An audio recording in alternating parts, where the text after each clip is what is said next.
Assalamualaikum warahmatullahi wabarakatuh. Selamat siang, Sobat Sehat RSUD Kota Bogor. Kembali lagi dengan saya Dr. Agami. Kebetulan hari ini kita sudah kedatangan narasumber kita yang super cantik, yaitu Dr. Mareta, spesialis mata. Ya dokter, apa kabar dokter? Sehat baik, ya, dok? Thank you dokter. Ya dok, jadi siang hari ini kita akan membahas mengenai buta warna ya dok ya. Kebetulan memang buta warna itu memang sudah banyak sekali didengar oleh masyarakat mungkin ya dok. Betul. Ya. Cuma memang insidensinya banyak gak sih dok buta warna tuh? Buta warna itu kalau untuk insidensi itu ya memang pertama kita harus tahu dulu ya kayaknya buta warna ya basicnya ya. Jadi insidensinya sih ya tergantung karena kan buta warna itu ada beberapa jenis ya. Jadi gitu ya. Ada yang didapat, ada juga yang bawaan genetik ya. Jadi kalau bawaan itu biasanya memang lebih banyak pada laki-laki ya. Sekitar 1:12 kalau yang saya lihat ya, saya baca. Nah kemudian kalau pada perempuan itu beda lagi. Jadi pada perempuan itu kalau yang bawaan itu lebih jarang. Jadi 1:200. Nah itu juga perempuan kadang-kadang cuma sebagai karier aja, sebagai pembawa gitu. Jadi memang lebih banyak laki-laki ya betul, dok ya? Laki-laki. Oh jadi gitu. Jadi buta warna ini sebenarnya kita akan membahas karena tanggal 6 September kemarin kebetulan dok, itu kan hari buta warna, awareness buta warna sedunia ya dok ya? Iya, jadi mungkin ini bisa meningkatkan awareness para sobat sehat RSUD Kota Bogor semuanya. Baik dokter, tidak berlama-lama lagi, mungkin kita dari definisi dulu kali ya dok, penjelasan buta warna itu sebenarnya apa sih dok? Oke, perkenalkan dulu saya Mareta, Dr. Mareta ya, dokter spesialis mata di RSUD Kota Bogor. Kemudian kita mau masuk topik buta warna ya, sebenarnya mungkin sehari-hari kita udah ada lah ya, pernah ya. Buta warna itu apa? Jadi buta warna itu adalah gangguan dari salah satu persepsi warna ya yang dimiliki oleh seorang manusia karena saraf mata kita itu punya ada 3 reseptor saraf warna dasar ya. Warna dasar itu ada 3, ada merah, biru dan hijau. Jadi kalau ada salah satu atau semuanya yang entah rusak atau memang tidak terbentuk secara sempurna, maka itu disebut dengan gangguan buta warna. Jadi buta warna itu bisa parsial, sebagian atau juga total gitu. Jadi semuanya rusak, semuanya buta warna itu ada yang sebagian dan yang total. Betul. Nah kira-kira dok, lebih banyak yang mana sih dok untuk buta warna total atau sebagian dok? Iya, lebih banyak pastinya yang parsial ya. Parsial itu bisa aja salah satunya aja atau bisa campuran dari 2 warna yang terganggu. Untuk etiologinya sendiri dok atau penyebabnya dok, untuk buta warna itu apa sih dok? Nah tadi buta warna itu ada yang genetik ya, jadi dari kita lahir itu memang udah terganggu dari fungsi sarafnya. Genetik itu diturunkan ya, ada diturunkan, tapi bukan berarti akan selalu muncul di generasi selanjutnya, belum tentu ya. Kadang-kadang yang namanya faktor genetik ya, jadi mungkin di satu keluarga ada 1 atau 2 orang yang kena atau bisa menurunkan ke generasi selanjutnya. Nah, kalau untuk yang satunya lagi itu yang didapat, artinya dia akibat faktor penyakit ya, karena penyakit yang menyerang saraf mata, misalnya infeksi atau juga ada penyakit ada tumor gitu, itu juga bisa mengalami gangguan buta warna. Atau misalnya ada penggunaan obat-obat keras ya, misalnya ada obat-obatan yang dipakai jangka panjang atau obat-obatan misalnya obat-obatan TB, TBC tertentu yang cukup keras, nah itu bisa mengakibatkan efek buta warna juga. Nah, tadi berkaitan kalau yang nital tadi berkaitan dengan yang jumlah laki-laki dan perempuan juga. Iya betul. Ya? Kalau yang didapat itu enggak. Kalau yang congenital itu kalau yang congenital. Kenapa bisa terjadi gitu? Maksudnya kenapa lebih banyak di laki-laki dibandingkan perempuan? Ya karena memang dia gen buta warna itu terikat di kromosom X ya. Sampai mana kita tahu kalau laki-laki itu kan kromosomnya ada X sama Y, XY gitu. Jadi dia cuma punya kromosom X yang 1. Jadi kalau yang satunya rusak, udah nggak ada cadangan. Nah, jadi dia langsung muncul buta warna yang langsung ada ya muncul ya gen buta warnanya gitu. Jadi dia ada gangguan dari persepsi warna. Kalau perempuan itu kan kromosomnya XY, XX. Jadi misalnya ada salah satu yang rusak, mungkin sama wanita ini hanya akan menjadi karier, jadi menurunkan dari situ dia menurunkan ke generasi selanjutnya. ibunya atau ke anaknya. Tapi kalau dia dua-duanya, nah itu mungkin dia sudah muncul ya, buta warnanya muncul. Oke, jadi belum tentu kalau orang tuanya buta warna, anaknya mengalami buta warna. Iya, belum tentu. Berarti 50-50 mungkin ya dok. Ini namanya genetik, kita nggak tahu. Kita ada Jadi tahu. Oke, baik dokter. Tadi kan sudah yang kongenital nih dok. Kalau yang didapatkan dok, kenapa sih dok? Kok obat-obatan dan penyakit tersebut itu bisa menyebabkan buta warna dok?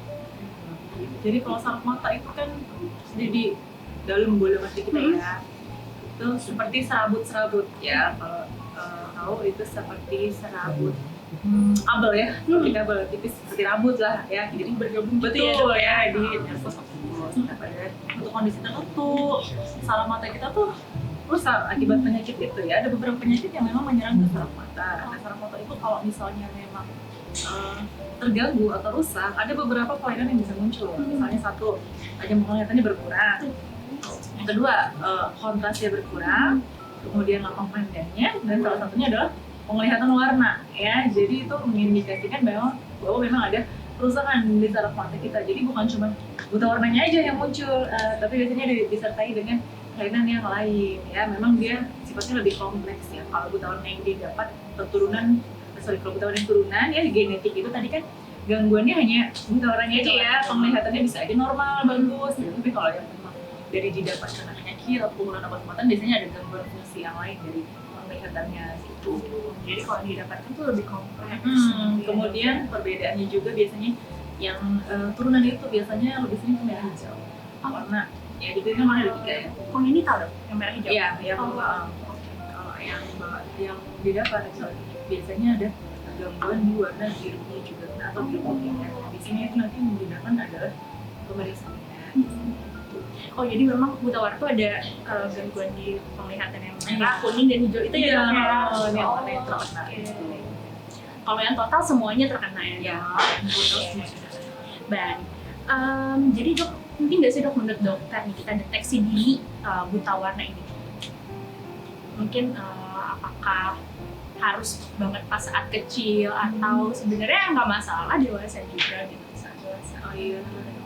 Jadi kalau dari kecil ya mungkin kan perkembangan anak-anak itu bisa berbeda ya. Jadi kalau harus dari kecil banget, awal banget ya mungkin ya nggak terlalu segitunya banget ya dong, karena kan anak-anak tuh masih berkembang. Ya persepsi dia terhadap warna kan belum tentu dia langsung cepet ya nahu warna. Ini hijau, ini merah, ini kuning. Kadang-kadang dia gambar matahari warnanya merah atau gambar gunung warnanya biru, itu belum tentu dia buta warna ya. Karena dia kan kreatif gitu. Jadi tergantung urgensinya juga dong. Misalnya memang anak-anak yang sudah cukup mengenal persepsi warna yang baik, terus dia sudah bisa membedakan ya warna-warna itu, terus memang kita butuhkan misalnya nih kayak dia mau masuk sekolah atau apa ya, bisa sih kita periksakan ya. Tapi kalau misalnya untuk yang wajibnya banget sih kayaknya kalau udah usia sekolah tuh mungkin kita perlu ya dok ya, mungkin usia SMP, SMA, karena kan nanti berkaitan dengan mungkin peminatan dia, kalau misalnya ya mau pendidikannya atau mau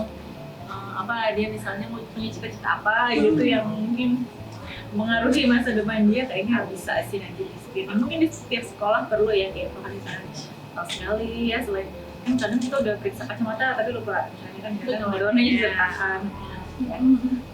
Buat nanti juga kedepannya dok ya bisa diarahkan kalau misalnya ternyata ketahuan nih buta warna, profesi apa yang sekiranya memang bisa untuk pasien yang buta warna seperti itu. Jadi penting juga ya dok ya untuk screening lebih dini ya dok ya. Kita tahu ya. Tadi kan kita sudah membahas sedikit nih tentang screening dok. Nah kira-kira pemeriksaan apa sih dok yang bisa kita lakukan untuk mendiagnosis buta warna itu sendiri? Screening yang pertama sih biasanya kita cek dulu tajam penglihatannya ya. Maksudnya gimana? Ada penglihatan atau ukuran kacamata yang tebal atau enggak? Karena untuk periksa itu dibutuhkan penglihatannya cukup baik ya. Kalau misalnya ada gangguan penglihatannya hanya tipis saja, sedikit saja, mungkin nggak terlalu masalah. Tapi kalau misalnya ada gangguan yang berat, ya harus kita koreksi dulu. Misalnya minus berapa, silinder atau mungkin plus. Nah harus dicek dulu ya. Kemudian dicek juga apakah ada kondisi-kondisi kelainan mata yang lain ya. Misalnya tadi kan saraf matanya dicek, kalau misalnya ada kondisi saraf mata ya, kan kita mau tahu di buta warna atau didapat gitu. Jadi dicek juga. Nah, terus nanti ada pemeriksaan tes yang biasa dilakukan di Polri itu pemeriksaan tes isyihara ya, dengan plate isyihara. Isyihara tuh bentuknya gimana sih dok? Mungkin Bentuknya belum ada yang tahu, ada yang belum tahu gitu. ya, bentuknya seperti buku, isinya ya seperti buku kecil ya, seperti agenda gitu. Nanti ada plate-plate itu yang ada gambar-gambar, biasanya ada angka ya, atau ada alur garis, dan dia bentuknya apa ya, seperti ada gradasi warnanya. Nah, nanti itu akan bisa membedakan apakah kita mengalami gangguan warna merah atau hijau itu ya, total gitu. Jadi kita ntar melihat ya dok, disuruh Disebutkan gitu ya. disebutkan, kemudian atau ada yang harus kita tunjuk alurnya juga ada. Baik, kan kita sudah melakukan pemeriksaan ya dok ya. Untuk terapinya sendiri bagaimana sih dok? Apakah ada terapi atau intervensi khusus untuk mendeteksi kayak buta warna ini? Dan kiranya kalau misalnya memang ada terapinya, apakah bisa total sebenarnya? Kalau untuk buta warna yang bawaan ya, yang genetik tuh, yang diturunkan itu sih untuk sampai sekarang belum ada terapi ya, atau treatment atau obat atau belum ada, karena kan itu genetik ya. Nah, tapi kalau untuk buta warna yang didapat dengan satu penyakit atau penggunaan obat-obatan, ada beberapa memang dia reversible, jadi masih bisa kembali gitu ya, disembuhkan dengan treatment tertentu. Nah, ada penyakit apa gitu, atau penggunaan obat keras, kemudian kita stop obatnya, dia masih bisa. Beberapa bisa. Kayak obat-obatan TB itu juga ternyata kalau udah selesai penyembuhannya bisa kembali lagi.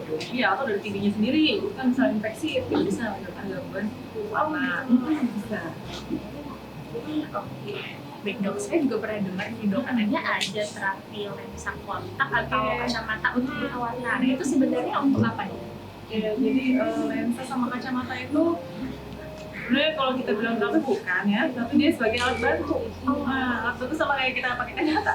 Dia kan, ya kita misalnya matanya minus, pakai kacamata lebih jelas. Nah, jadi dengan lensa kontak dan kacamata yang untuk buta warna itu ya, dia hanya membantu sebagai alat bantu ya. Dia seperti ada tambahan lensanya supaya untuk kita bisa membedakan ya, untuk gradasi warna itu tersebut. Tapi itu tidak bisa memastikan apakah, kita nggak bisa pastikan apakah warna yang dia lihat sama dengan persepsi warna kita. Misalnya kalau misalnya dokter lihat kayak ada daun-daun hijau, nah hijaunya tuh ada yang muda, ada yang tua, ada yang hijau hijau lumut ya, ada yang hijau toska. Nah itu tuh kalau pada pasien buta warna tuh bisa berbeda dengan apa yang kita lihat, atau mereka bakal melihatnya kayak semuanya hijau aja gitu, ada beda-bedanya gitu. Jadi ternyata kalau untuk kacamata dan lensa kontak hanya membantu Iya, sebagai alatnya aja.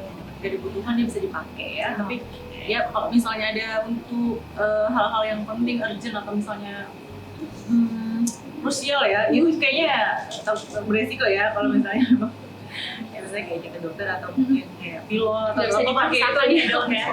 Kalau kesalahan kan beresiko atau mungkin dok. Jadi memang yang congenital tidak bisa disembuhkan, dan yang didapat itu kalau misalkan memang penyakitnya sudah diatasi bisa kembali lagi reversible ya untuk beberapa penyakitnya ya, beberapa kasus. Oke dokter, itu untuk terapinya. Untuk upaya pencegahannya itu dok, apakah ada dok yang kita bisa lakukan dok, untuk yang congenital maupun yang didapat dok? Yang congenital mungkin kalau pencegahan sih tidak ada, tapi kita bisa melakukan kayak screening juga itu tadi, misalnya mungkin kalau untuk misalnya kayak pasangan yang menikah atau apa, bisa kita cek lah ya, misalnya kita ada atau tidak gitu, atau di riwayat keluarganya apa ada apa enggak, jadi kayak semacam genetic counseling ya namanya gitu. Kemudian kalau yang dapat ya, mungkin kita rutin aja ngecek kondisi mata kita, misalnya harus tahu atau 2 tahun sekali pemeriksaan mata. Kadang juga beberapa sudah mewajibkan ya, kayak karyawan itu kan NCU itu kan dicek psikologi juga, termasuk kesehatan mata lainnya juga. Oke dokter, kira-kira dok ada gak sih atau bagaimana cara orang tua atau guru-guru ya dok, yang mungkin pas saat anak-anak kita bisa lebih terpapar dengan anak-anaknya, untuk tahu nih dok, oh kira-kira anak ini kayaknya ada gangguan buta warna atau mungkin harus screening dan lain-lain, ada gak sih dok kira-kira? Mungkin biar orang tua juga aware gitu ya dok ya. Kalau untuk aktivitas sehari sih nggak ada ya dok, nggak bisa kan kita harus ngetes. Ya harus ada tes yang standar dan baku. Jadi kita nggak bisa bilang jadi orang nggak bisa nih ngeliat orang kecuali harus bilang kamu gini ya, belum tentu dong, karena kita harus pemeriksaan yang objektif gitu. Kalau pemeriksaan subjektif aja misalnya menurut dokter, ini hijau apa biru dok? Ya kan bisa ada yang bilang biru, ada yang bilang hijau gitu. Jadi itu subjektif namanya. Tapi kalau kita udah periksa secara objektif, baru itu bisa kita tegakkan. Biasanya sih sekolah-sekolah mungkin ada beberapa yang bekerja sama ya dengan puskesmas ya atau klinik yang untuk pemeriksaan siswa-siswanya. Jadi kalau untuk lebih pastinya lagi bisa dibawa langsung aja ke dokter mata mungkin ya dok ya. Dokter umum juga bisa. Dokter umum bisa ya dok. Ya. Baik dokter, mungkin ada pertanyaan dari pemirsa atau Oke, yang pertama ada penanya ya dok ya, ada di IG. Dokter mau nanya yang lain. Pertanyaannya, silinder itu akibat faktor genetik atau faktor yang lain yang mempengaruhi? Boleh dok, kita bahas silinder juga di sini. Ya kalau silinder lebih dari genetik ya, tapi sebenarnya kalau untuk silinder kan kelainan kacamata, dia ada dua faktor sih sebenarnya, genetik dan juga faktor dari ya aktivitas sehari-hari ya, kebiasaannya. Misalnya kalau yang orang tuanya silinder ya pastinya akan lebih cenderung anaknya silinder juga ya. Tapi dengan aktivitas misalnya kalau anaknya memang suka baca buku, baca gadget, itu biasanya bisa lebih tinggi ya, bisa nambah sindirnya. Tapi kalau ada anak-anak yang misalnya nggak terlalu baca lama-lama atau suka main gadget gitu ya, itu biasanya sih nggak terlalu tinggi gitu ukuran silindernya, biasanya nggak nambah-nambah gitu. Oke, semoga menjawab ya teman-teman ya. Kemudian pertanyaan yang kedua, buta warna apakah bisa dideteksi sejak awal dokter? Mungkin tadi sudah dijawab ya, boleh dijawab lagi dokter. Mungkin dari ketinggalan ya. Deteksi sejak awal kayak waktu kita lahir atau apa sih nggak bisa. Usia juga mempengaruhi, kemudian persepsi atau perkembangan anak juga mempengaruhi ya kapan dia bisa dideteksi. Misalnya anak SD mungkin kelas 1 udah belum tentu semuanya bisa tahu warna ya. Kadang warna apa, hijau, merah atau ungu, itu kadang-kadang mereka bingung. Jadi mungkin setelah anaknya agak gede bisa atau setelah dia kooperatif atau sekiranya dia udah bisa membedakan warna nih, kita lihat dia udah bisa membedain warna, misalnya warna uang gitu kayak gitu-gitu kan, itu simple. Mungkin bisa kita coba cek gitu ya. Bisa-bisa aja asal harus ke dokter mungkin ya dok, karena kayaknya dokter juga bisa tahu nih kira-kira anaknya udah bisa kooperatif apa belum nih, kayaknya aduh nanti aja dia dicek lagi misalnya tahun depan deh, atau misalnya kalau dia udah mau kelas 6 atau udah mau lulus gitu, nanti bisa kita cek ulang gitu. Oke. Ada lagi nih dok pertanyaannya, apakah buta warna sama seperti atrofi pupil? Sorry, mungkin atrofi papil kali ya. Papil itu optic nerve ya, jadi pada beberapa tadi kondisi kelainan saraf mata ya bisa menyebabkan buta warna yang didapat ya. Jadi atrofi papil itu adalah salah satu kerusakan saraf mata. Jadi penyebabnya bisa dari infeksi, dari tumor gitu, atau dari peradangan di mata. Nah itu memang salah satu gejalanya buta warna gitu. Jadi atrofi papil itu atau kerusakan saraf mata bisa menyebabkan buta warna, betul. Tapi biasanya pada pasien atrofi bukan hanya buta warnanya saja, ada juga gangguan penglihatannya menurun, dan juga mungkin lapang pandang menurun juga, kontras juga bisa berkurang. Nah itu kompleks sih dok, tergantung penyebabnya. Kita harus cari tahu sebenarnya penyebabnya itu apa.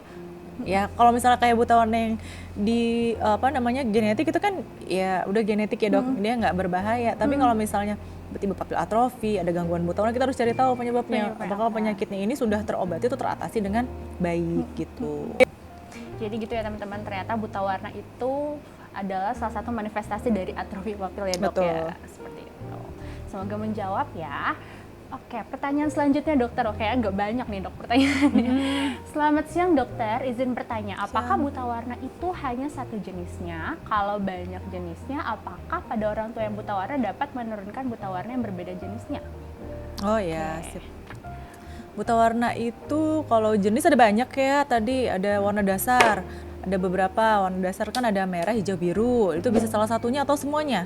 Atau bisa campuran. Kalau misalnya merah hijaunya kurang atau birunya kurang, biru merah, biru hijau. Nah, gitu. Atau total ya. Jadi itu bisa campur. Kalau untuk menurunkan yang jenisnya sama ya bisa iya bisa enggak ya, bisa iya bisa enggak. Jadi yang penting tuh kadang kita juga sebenarnya nggak semuanya tuh tahu ya buta warnanya tuh warna apa atau berapa persen gitu ya buta warnanya, misalnya merah total atau hijau total atau hijau merah. Itu kadang-kadang tuh memang itu samar-samar Dok, tapi yang penting adalah kita mendeteksi sih sebenarnya, mengenali judulnya kan mengenal buta warna gitu. Kalau buta warnanya jenisnya beda bisa sama. Jadi namanya kan genetik ya. Jadi si sel sarafnya itu tergantung, karena saraf itu seperti apa ya? Seperti gambling ya. Kita dapatnya keturunan yang mana nih ya. Bisa juga normal soalnya, belum tentu langsung diturunkan kan gitu. Balik lagi kalau misalnya genetik, tadi yang kongenital tadi, kalau misalnya orang tuanya total belum tentu anak-anaknya juga buta warna total. Betul. Bisa jadi buta warna parsial seperti itu ya Dok ya.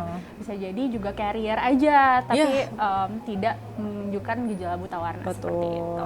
Oke, mudah-mudahan menjawab ya teman-teman. Kemudian balik lagi ke pertanyaan selanjutnya, yaitu dokter izin bertanya, apakah buta warna penyakit keturunan?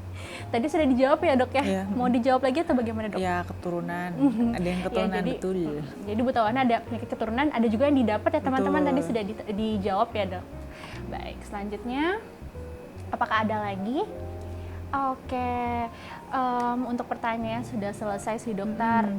Mungkin dokter, apakah ada take home message nih untuk teman-teman mungkin terkait buta warna ini sendiri dokter? Oke, jadi yang pertama kita mengenal buta warna. Buta warna tadi adalah ya sebenarnya bisa kita bilang suatu penyakit, ada yang turunan ataupun ada yang didapat ya. Kemudian jangan lupa periksa, kayak kita harus tahu minimal untuk kondisi mata kita dan juga keluarga terdekat kita ya, gimana nanti kondisi status dari buta warnanya. Kemudian buta warna itu ya bukan berarti dia kayak buta warna lo gini-gini lo, enggak juga, karena dia sebenarnya masih bisa beraktivitas atau berfungsi secara normal seperti orang-orang yang lain atau pekerja yang lain. Itu masih sama aja, kecuali untuk beberapa kasus atau beberapa pekerjaan yang memang urgent vital ya harus nggak boleh buta warna gitu, tapi kita nggak boleh mendiskriminasi gitu. Jadi belum tentu juga orang-orang yang buta warna itu tidak sukses ya Dok Iya, ya. betul. Dia bisa mencari jalan yang lain kok, tergantung walaupun mungkin pekerjaannya. nggak bisa. Iya betul. Banyak juga sih ya Dok ya pengalaman yang saya baca, orang-orang buta warna bisa menjadi yang desain interior dan lain-lain juga banyak gitu. Bisa sih, tapi ya kalau misalnya untuk pekerjaan yang berhubungan dengan warna sih sebaiknya ya jangan, takutnya memang perbedaan persepsi itu tadi ya. Misalnya kayak kan ada spektrum, misalnya warna bendera, misalnya bendera merah putih, itu belum tentu merahnya sama. Nah, jadi coba cek dulu. Kalau ini bisa mungkin ada konseling genetik atau apa, atau konseling karir, atau untuk misalnya untuk anak yang mau melanjutkan kuliah itu juga bisa ya. Baik, jadi kalau gitu untuk orang tua di luar sana yang mungkin sudah tahu nih kalau ternyata memiliki bawaan buta warna mungkin dari keluarganya, boleh anak-anaknya dari kecil sudah diarahkan ya mungkin ke profesi-profesi yang tidak begitu mementingkan buta warna, bukan gitu. Gimana ya Dok? Ya nggak apa-apa, nanti kan bisa kalau misalnya mau tahu buta warna apa enggak, nanti bisa kontrol ke sini ya. Ke RSUD. Dan kita bisa juga, loh pemeriksaannya jadi di sini bisa periksa buta warna ya untuk mungkin pemirsa atau yang nonton nih yang mau periksa untuk dirinya atau untuk anak keluarganya, bisa nanti ke Polimata Polimata di sini dari Senin sampai Sabtu ada jadwalnya. Nanti bisa kita periksakan langsung hari itu keluar hasilnya, jadi bisa tahu status buta warnanya gitu. Jadi nggak perlu khawatir lah, itu berusaha sehari juga beres ya. Jadi untuk teman-teman semua yang mau konsul tentang mata, bisa khususnya buta warna juga bisa langsung ke Poli Dr. Mareta ya Dok. Tadi di hari apa aja Dok? Kalau kita Poli dari Senin sampai Sabtu ada buka insya Allah. Kalau untuk sama saya bisa hari Selasa sampai hari Jumat ada. Jam berapa dokter? Jam 10 sampai jam 12 ya. 10 sampai jam 12 ya. Oke, baik. Oke, kalau gitu mungkin sudah cukup ya teman-teman semua ya. Mudah-mudahan informasi yang kita sampaikan hari ini bisa bermanfaat untuk teman-teman semuanya. Kemudian jangan lupa untuk subscribe, like, dan share channel YouTube-nya RSUD Kota Bogor biar semuanya teman-teman juga bisa mendapatkan ilmu yang sama ya. Kemudian jangan lupa juga follow IG-nya RSUD Kota Bogor ya teman-teman semuanya.